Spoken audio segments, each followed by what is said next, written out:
नमस्कार, मैं आचार्य अनुपम जौली। सिंह राशि वाले लोगों के लिए आगामी हफ्ते का राशिफल लेकर आया हूँ। सबसे पहले आप सबको गणतंत्र दिवस की शुभकामनाएं। शुरुआत करते हैं आसमानी गणित की। आसमान में ग्रह क्या कहते हैं, तो हम देखते हैं कि इस हफ्ते चंद्रमा मेष राशि से लेकर कर्क राशि तक ट्रेवल करेंगे और बाकी ग्रह अपनी अपनी राशियों में रहेंगे, थोड़ा बहुत आगे पीछे। पर हम बात करें तो बाकी ग्रहों की, तो शुक्र, सूर्य, बुध, मंगल राशि से छठे मतलब मकर राशि में है। राहु, केतु कुंभ और सिंह के अंदर, ही सिंह में चंद्रमा केतु चल रहे हैं राशि आपकी राशि के अंदर। शनि मीन राशि के अंदर और गुरु मिथुन राशि के अंदर वक्री है। जहां तक शनि का मीन राशि से संचरण है, ये ढैया की स्थिति बनाता है। हमारे एक सरस्वती से दूसरी सरस्वती के बीच में दो ढैया होती हैं, चतुर्थ और अष्टम। तो ये अष्टम ढैया चल रही है शनि की।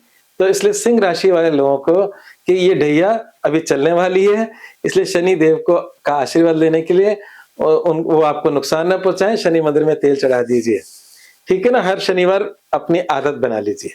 और मंत्र का जाप भी कर सकते हैं। ओम प्राम प्रीम प्रोम से शनिश्चराय नमः, ओम शम शनिश्चराय नमः। काले घोड़े की नाल की एक लोहे का छल्ला भी मिडिल फिंगर में पहन सकते हैं। ये छोटे उपाय आप कर सकते हैं। बात करते हैं इस हफ्ते के ग्रहों की स्थिति क्या है। तो अगर हम देखें कि चंद्रमा का जो गोचर है, जो हम पे सबसे ज्यादा असर करता है, हमारे मन पर असर करता है, तो वो मेष राशि से कर्क राशि तक चलने वाला है। मेष राशि में थोड़ी सी चिंता है, वृषभ में बहुत अच्छा, मिथुन में बहुत अच्छा और कर्क में थोड़ी ज्यादा परेशानी। तो जो कर्क राशि में चंद्रमा का संचरण होगा, उसकी डेट 31 जनवरी रात्रि 8:01 से 1 फरवरी 2026 तक रहने वाला है इस हफ्ते के अंदर। तो हफ्ते का जो अंतिम 2 दिन है, उसमें चंद्रमा का जो संचरण है 12वीं राशि से, वो आपको अनावश्यक खर्चे, परेशानियां और व्यर्थ की यात्राएं करवा सकता है। तो वो थोड़ा सा संभल कर चले।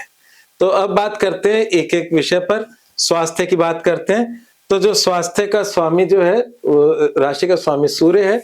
सूर्य मकर राशि से गुजर रहा है, अपनी शत्रु राशि से गुजर रहा है, पर राशि से जो केतु का गुजरना है, इन दोनों का जो मतलब निकलता है, अपने क्रोध पर विजय पाए, है ना। अनावश्यक क्रोध में आकर या कुछ करके अपने मानसिक डिस्टरबेंस बिगाड़ना और शारीरिक डिस्टरबेंस बिगाड़ना अच्छी बात नहीं है। जरूरत से ज्यादा सोचना भी अच्छा नहीं है। तो इस समय मेरे ख्याल से थोड़ा सा स्वास्थ्य पे ध्यान देने की बात है। और जहां तक चंद्रमा का सवाल है, चंद्रमा आपको आशीर्वाद दे रहा है, बस 31 और 1 तारीख को छोड़कर बाकी आपके स्वास्थ्य के लिहाज से चंद्रमा आपको आशीर्वाद दे रहा है। स्वास्थ्य के बाद हम प्रेम और विवाह की बात करें, तो प्रेम और विवाह की बात करें तो प्रेम संबंधों के लिहाज से समय अच्छा है। जब हम प्रेम संबंधों की बात करते हैं, तो ये व्यक्ति पर निर्भर करता है, क्योंकि प्रेम संबंधों का यहाँ पर जो राशि स्वामी बनता है, वो बृहस्पति बनता है। बृहस्पति ब्लेस कर रहा है, तो हमारी उस पर निर्भर करता है। ये शिक्षा का भी घर होता है, तो हम किस तरफ जाना चाहते हैं, तो ये व्यक्ति का स्वयं का निर्णय होता है। ग्रह आपको दोनों रूप से आशीर्वाद दे रहे हैं। तो जो शिक्षा का पहलू है, जो स्टूडेंट्स का, उसके लिहाज से भी बृहस्पति अच्छे हैं, और अगर प्रेम संबंधों की बात करें तो उसके लिहाज से भी अच्छे हैं। निर्णय आपको लेना है। अब बात करते हैं वैवाहिक जीवन को लेकर। वैवाहिक जीवन को लेकर कुछ कॉन्सिक्वेंसेस रह सकती हैं सिंह राशि वालों के जीवन में। उसमें भी अपने क्रोध पर संयम रखने से चीजें निभ भी सकती हैं। अब जो वैवाहिक जीवन का स्वामी शनि है, वो अष्टम से गुजर रहा है। जो वैवाहिक जीवन का घर है, उसमें राहु वहां से गुजर रहा है। तो कभी कभी कुछ चीजें बंद सी जाती है ना। हम सब कुछ सही है, फिर भी हम दिमाग से अपने पति पत्नी एक दूसरे को दोषी समझ रहे हैं। इस तरह की कुछ कॉन्सिक्वेंसेस आ रही हैं। तो इन सब से बचना अच्छी बात है। इस समय के लिए एक उपाय देता हूँ, बहुत ही अच्छा उपाय है और बड़ा कारगर सा फील होता है। देखिए, अभी इस समय सर्दियों का मौसम है। इस समय मूली बाजार में आती है, गाजर मूली का मौसम है। तो इस समय ये उपाय भी हो सकता है। लाल किताब का टोटका है, 43 दिन तक सोते वक्त सिरहाने मूली रखकर अगले दिन सुबह किसी मंदिर में मतलब रखा है, चढ़ाया है। शिवालय हो तो अच्छी बात है। तो कुल मिलाकर बात है, 43 डेज का ये उपाय करें। उसमें छोटी मोटी जो समस्या है वो ठीक होंगी आपके वैवाहिक जीवन संबंधित। अब बात करते हैं नौकरी, करियर और फाइनेंस, जो जीवन का सबसे ज्यादा जरूरी पार्ट है। तो इस सब के अंदर जिनका नौकरी पेशा लोग हैं, उनके लिए समय तो बहुत ही अच्छा है। नौकरी पेशा लोगों के लिए समय बेस्ट समय चल रहा है, कोई दिक्कत नहीं है।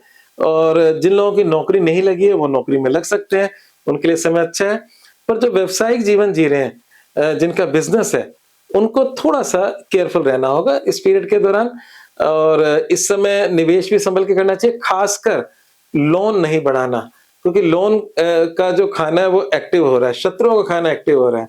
तो उसमें भी शत्रुओं में भी हम कई बार आपा खो देते हैं क्योंकि केतु राशि से गुज़र रहा है, तो अपना आपा नहीं खोना, तो शत्रुओं से सँभल के शत्रु और लोन इन ये दोनों चीज़ें की बढ़ोतरी हो रही है, उसके लिए आप समझदारी से चीज़ें निकाल सकते हैं और वैसे हनुमत उपासना आपके लिए लाभकारी रहेगी। हनुमत उपासना सदैव लाभकारी रहेगी क्योंकि सिंह राशि वाले लोगों के लिए मंगल सर्वोपरि है और मंगल सर्वोपरि है और मंगल इस समय उच्च का है, पर वो बैठा शत्रु राशि इसमें ही है, पर हम हनुमान जी को नमस्कार करेंगे तो सब कुछ सहज कर देंगे। आप हनुमान जी के मंदिर में चोला भी चढ़ा सकते हैं, तो ये कार्य आप इस हफ्ते कर सकते हैं और आगे बात करते हैं एजुकेशन और भाग्य की। तो अगर हम एजुकेशन की बात करें तो मैंने थोड़ी देर पहले प्रेम संबंधों के साथ जोड़कर ही बोल दिया था कि शिक्षा का हिसाब-किताब अच्छा है। तीनों प्रकार की शिक्षाएँ मुझे अच्छी लग रही हैं। इवन जो आपकी कॉलेज शिक्षा है, हायर एजुकेशन है या रिसर्च ओरिएंटेड है, तीनों में ये समय ठीक चल रहा है। जब समय ठीक चल रहा होता है तो आपको उसका लाभ ले लेना चाहिए। जो लोग अभी कुछ डिग्री हासिल करना चाहते हैं तो उनके लिए समय अच्छा है। जून में बृहस्पति चेंज हो जाएगा तब दूसरी बातें आ जाएँगी, पर अभी बृहस्पति का आशीर्वाद है। तो भाग्य के मामले में भी अगर हम बात करें तो विपरीत परिस्थितियों में भी भाग्य साथ देगा। मतलब कोई चमत्कार वाला समय चल रहा है इस समय। मतलब जैसे कई बार हम कई चारों तरफ से घिर जाते हैं और हमें लगता है अब क्या होगा? फिर हम कहते हैं ईश्वरीय चमत्कार हो गया और हम उस चीज़ों से बाहर निकल गए। तो ये समय कुछ-कुछ ऐसा ही है। ईश्वरीय चमत्कार का है, समस्याएँ भी आएँगी, जैसे मैंने कहा शत्रुओं का बढ़ने का योग है, जैसे मैंने कहा कि लोन बढ़ने का योग है, तो परेशानियाँ कई प्रकार की आ सकती हैं। उन सारी परेशानियों से आप बाहर चमत्कारी रूप से निकल सकते हो। इस समय विशेष कहीं न कहीं आशीर्वाद है, तो हनुमत उपासना उसमें भी लाभ देगी। आप हनुमान चालीसा का पाठ नित्य करें।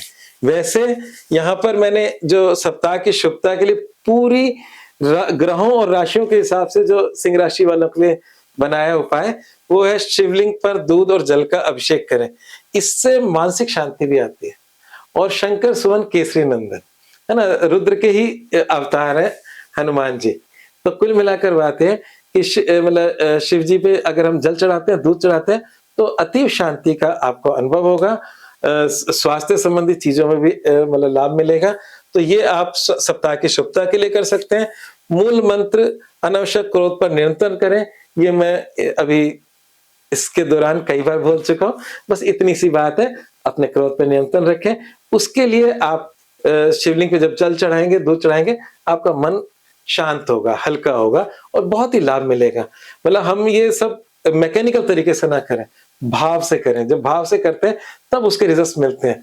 तो आप ओम नमः शिवाय का जाप करते हुए जब जल चढ़ाएँ, तो उस समय व्यर्थ की चीज़ों को छोड़कर मतलब विचार करके अपने सब चीज़ों को साइड में रखकर दीन दुनिया सब छोड़कर उस समय सिर्फ शिव में मन लगाएँगे, तो आप देखोगे आपके जीवन में चमत्कार हो जाएगा। ये इस हफ्ते के लिए बस इतना ही। अगले हफ्ते फिर मैं आपसे मिलूँगा सिंह राशि वालों का राशिफल लेकर। उससे पहले मेरे चैनल को सब्सक्राइब ज़रूर करें, जिससे आपको निरंतर ये मेरा इंडिकेशन मिलता रहे और आप अपने हफ्ते को कहीं न कहीं डिज़ाइन कर सकें। ठीक है? आज के लिए धन्यवाद।